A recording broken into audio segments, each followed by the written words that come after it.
Hey guys, how's it going? So right now there's a lot of talk and a lot of buzz about this new drone, the Karma drone, and I actually make daily videos on my channel, my daily vlog channel, or on my surf channel using stuff like a drone as well as GoPro, so I'm pretty familiar with GoPros. And I watched the video which Casey Neistat made about the drone as well as the videos which GoPro has made about the Karma drone. And when I first saw the drone, I was like, that is the coolest drone ever. I have to have that drone. I wish I would have not purchased this drone and just waited for the GoPro drone because that drone just blows this drone out of the water.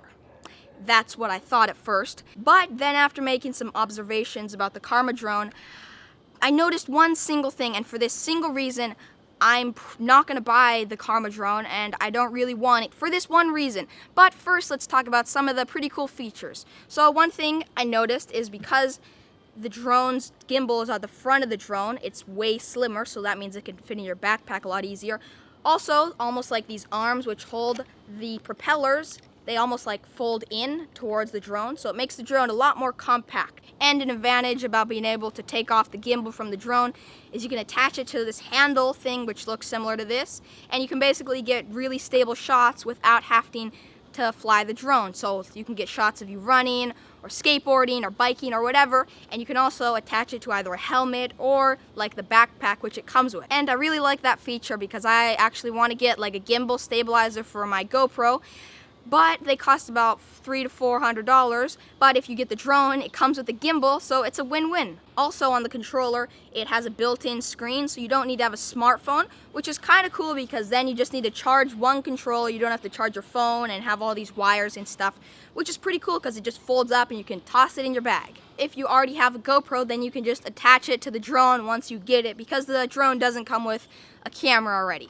And now some disadvantages are that because the Karma doesn't come with a GoPro already with it, you're going to have to buy a GoPro if you don't already have one, and you'll probably end up spending anywhere from $400 to $500 on a good GoPro to put with your drone. One other thing which I noticed about the GoPro footage which I saw is that it looked kind of washed out, and if you want to get the footage to look like maybe like some other drones, like maybe ones like this one or DJI, is that you're going to have to do some serious editing in a pretty good program, like adjust the saturation, the brightness and contrast, do some color correcting. So you are going to have to do some adjusting to get the footage to look right. I'm not really sure on this one thing, but I'm not sure that if you have your drone and you have your GoPro, and your GoPro, if it isn't fully charged and you put it in the drone, I'm not sure if the drone charges the GoPro or if you're going to have to charge the GoPro separately. So I'm not really sure on that one little thing. And one little disadvantage is I noticed since you don't have to put a phone, if the controller runs out of battery, which it probably will run out of faster than other controllers because it has the screen built into it, that's kind of a disadvantage because it's happened to me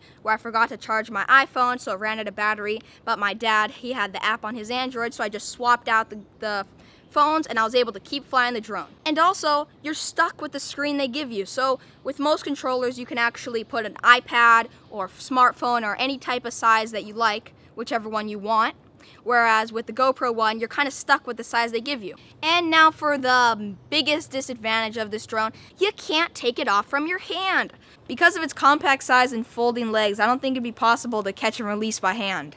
So let me tell you a quick story. When I got this drone, I never thought I'd want to take it off from my hand. I thought that sounded kind of dangerous. I thought I'd always take it off from the ground. But I quickly learned from talking to other vloggers and people with drones, as well as from just learning, that you kind of have to take it off from your hand in most places if you want to get the shot, because sometimes the best shots will be at places where you don't have a flat surface. For example, if you're on a boat, or if you're on uneven rocks, or if you're in the sand.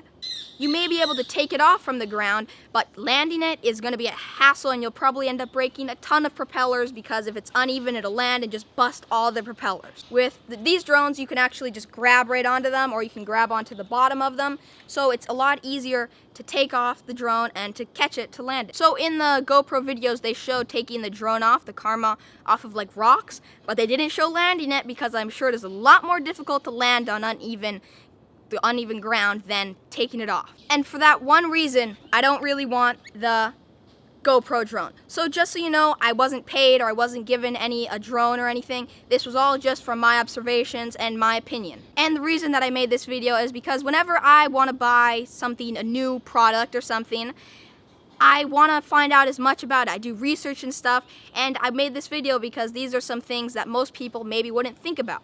Obviously, no manufacturer is going to recommend that you catch or release a drone from your hands, but the bottom line is that some of the most epic, some of the coolest shots are gotten from people guerrilla filmmaking. It's basically when you're filming something or somewhere that you're not really supposed to. Not saying that you should, but it's just kind of the way it is, and it makes it a lot more difficult to get shots if you're guerrilla filming, if you can't catch and release a drone, if you have to bring it down. So if you can't catch and release, it makes it a lot more difficult. These are my thoughts on the Karma drone and my opinion. I'd love to hear what you have to say about the Karma drone down below in the comments. If you like this video, make sure to give a big thumbs up and make sure to share this video with your friends and family. If you want to see more videos like this or more videos from me, make sure to subscribe and stick around. Remember to do more awesome stuff. See you guys in the next video.